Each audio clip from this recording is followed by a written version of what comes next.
چونٹی اور ٹڈی۔ ایک دفعہ کا ذکر ہے کہ ایک ہری بھری دھوپ والے کھیت میں ایک چونٹی اور ایک ٹڈی رہتے تھے۔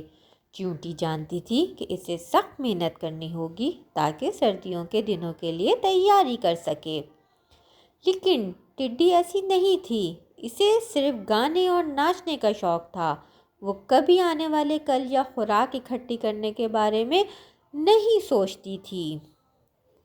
چونٹی مسلسل خوراک جمع کرتی رہی جبکہ ٹڈی گانے اور کھیل میں مگن رہی۔ جب سردی آئی تو کھیت برفیلے اور ٹھنڈے ہو گئے۔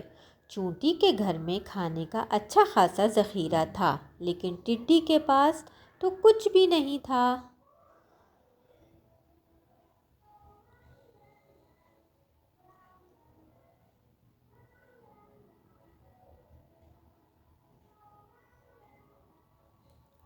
ٹڈی چونٹی کے گھر گئی اور اس سے کھانے کی درخواست کی۔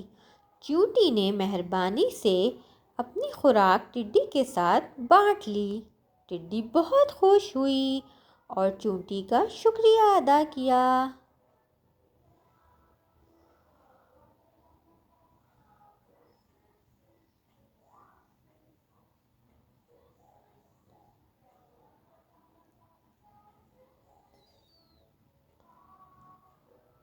اس دن کے بعد ٹڈی نے سبق سیکھ لیا۔